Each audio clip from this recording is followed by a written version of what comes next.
કર્મનું ફળ કેવી રીતે પ્રાપ્ત થાય છે?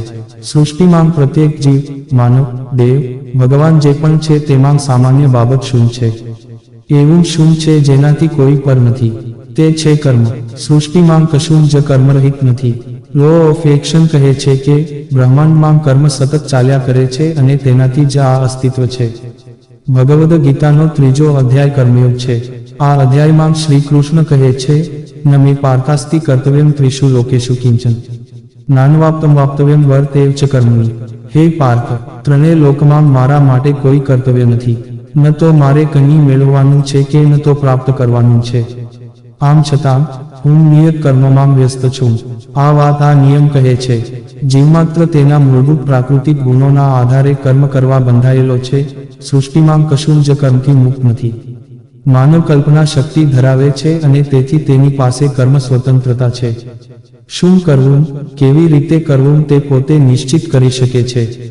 આ રીતે તે પોતાની સમજ મુજબ કર્મ કરે છે, જ્યારે સૃષ્ટિમાં અન્ય પોતાના પ્રાકૃતિક ગુણધર્મ મુજબ કર્મ કરે છે, પરંતુ કર્મથી કોઈ મુક્ત નથી.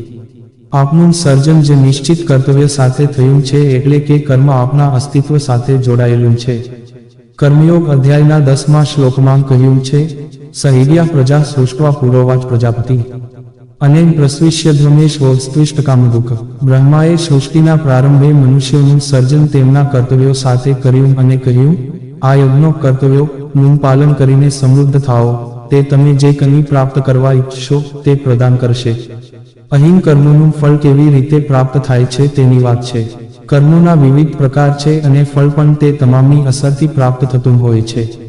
એક સરળ ઉદાહરણ જોઈએ તો કોઈ એક પુસ્તક વાંચવાની ઈચ્છા છે અને સતત તેના વિચાર તેના માટે વાઇબ્રેશન્સ ઊભા કરે છે. આ વાઇબ્રેશન્સ બુક સ્ટોર સુધી, લાઇબ્રેરી સુધી લઈ જવા પ્રેરશે.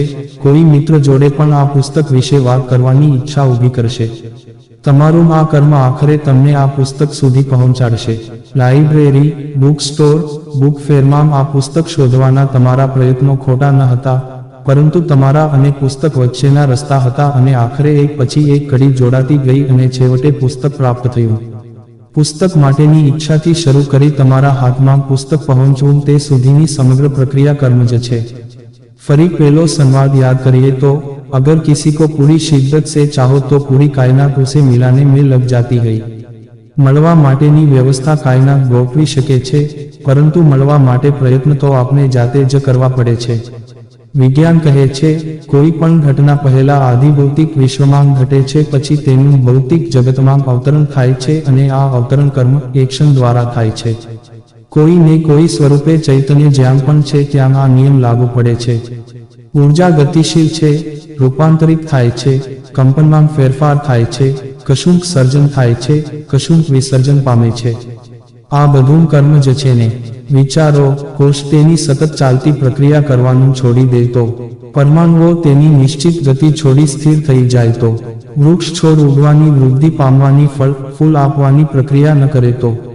આ વિચાર પણ નથી કરી શકતા, કારણ કે સમગ્ર બ્રહ્માંડમાં બધું જ નિયત કર્મને આધીન છે. આખરે તો બ્રહ્માંડ જ સંકલ્પ અને તે મુજબ કર્મથી રચાયું છે. કર્મ તે પ્રાકૃતિક ક્રમ છે. કર્મ વિના જીવન શક્ય નથી. ફિલ્મ, શોર, ના ગીતમાં કહેવાયું છે તેમ, જીવન ચલને કા નામ, ચલતે રહો સુબહ શામ. ભાગવત ગીતા અધ્યાય 3 કર્મયોગ. આ અધ્યાયમાં શ્રીકૃષ્ણ સમજાવે છે કે સર્વજીવ તેમના મૂળભૂત પ્રાકૃતિક ગુણોને આધારે કર્મ કરવા વિવશ છે અને એક ક્ષણ માટે પણ કોઈ પણ જીવ કર્મ કર્યા વિના રહી શકતો નથી. જે લોકો કેવળ ભગવાન વસ્ત્રો ધારણ કરીને બાહ્ય રીતે વૈરાગ્યનું પ્રદર્શન કરે છે અને આંતરિક રીતે ઇન્દ્રિય વિષયભોગ પ્રત્યે આસક્ત રહે છે તેઓ પાખંડી છે. તેમના કરતાં એ લોકો ઉત્તમ છે જેઓ કર્મયોગની સાધના કરે છે અને બાહ્ય રીતે નિરંતર કર્મ કરવામાં વ્યસ્ત રહે છે, પરંતુ આંતરિક રીતે આસક્તિનો ત્યાગ કરી દે છે. તત્પશ્ચાત શ્રી કૃષ્ણ ભાર મુક્તાન જણાવે છે કે ભગવાનની સૃષ્ટિની રચનાના અભિન્ન ભાગ તરીકે સર્વ જીવોએ ઉત્તરદાયિત્વની પરિપૂર્તિ કરવી જોઈએ. જ્યારે આપણે ભગવાન પ્રત્યે ઉપકૃત થઈને નિયત કાર્યોનું પાલન કરીએ છીએ ત્યારે તેવા કર્મો યજ્ઞ બની જાય છે. યજ્ઞનું અનુષ્ઠાન સ્વર્ગીય દેવોને સ્વાભાવિક રીતે જ પ્રસન્ન કરે છે અને તેઓ આપણને ભૌતિક સમૃદ્ધિ પ્રદાન કરે છે. આવા યજ્ઞ વર્ષા માટે કારણભૂત હોય છે અને આ વર્ષાથી અનાજ ઉત્પન્ન થાય છે, જે જીવન નિર્વાહ માટે આવશ્યક છે. જેઓ આ રચનાચક્રમાં પોતાના ઉત્તરદાયિત્વનો સ્વીકાર કરતા નથી, તે પાપી છે. તેવા લોકો કેવળ તેમની ઇન્દ્રિયોના સુખ માટે જીવે છે અને તેમનું જીવન વ્યર્થ થઈ જાય છે. તત્પશ્ચાત શ્રી કૃષ્ણ સમજાવે છે કે શેષ માનવજાતથી ભિન્ન પ્રબુદ્ધ આત્મા એ છે કે જે સ્વમાં સ્થિત છે. તેઓ શારીરિક ઉત્તરદાયિત્વનું વહન કરવા બંધાયેલા હોતા નથી, કારણ કે તેઓ આત્માના સ્તરે ઉચ્ચતર ઉત્તરદાયિત્વનું પાલન કરતા હોય છે.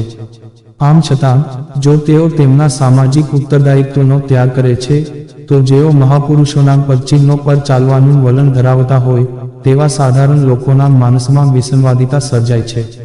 તેથી સંસારમાં એક અનુકરણીય અને સારું ઉદાહરણ સ્થાપિત કરવા માટે જ્ઞાની વ્યક્તિએ વ્યક્તિગત પ્રતિષ્ઠાના પ્રયોજન વિના નિરંતર કર્મ કરતા રહેવું જોઈએ. આમ કરવાથી અજ્ઞાનીને તેના સૂચિત કર્મોનો અકાળે ત્યાગ કરતા રોકી શકાશે. આ જ ઉદ્દેશ્યથી ભૂતકાળમાં જનક તથા અન્ય પ્રબુદ્ધ રાજાઓએ તેમના કર્મોનું પાલન કર્યું હતું. તત્પશ્ચાત અર્જુન પૂછે છે કે શા માટે લોકો અનિચ્છાએ પણ વિવશ થઈને પાપકર્મ કરે છે. પરમ પુરુષોત્તમ શ્રી કૃષ્ણ સમજાવે છે કે એકમાત્ર વાસના એ સંસારનો સર્વભક્ષી પાપયુક્ત શત્રુ છે.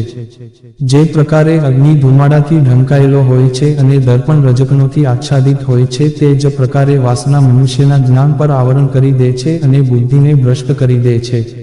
તત્પશ્ચાત શ્રી કૃષ્ણ અર્જુનને વાસના નામનો આ શત્રુ કે જે પાપનું મૂળ સ્વરૂપ છે, તેનો સંહાર કરવા અને તેની ઇન્દ્રિયો, મન અને બુદ્ધિને નિયંત્રણમાં રાખવા બુલંદ રીતે આહ્વાન કરે છે.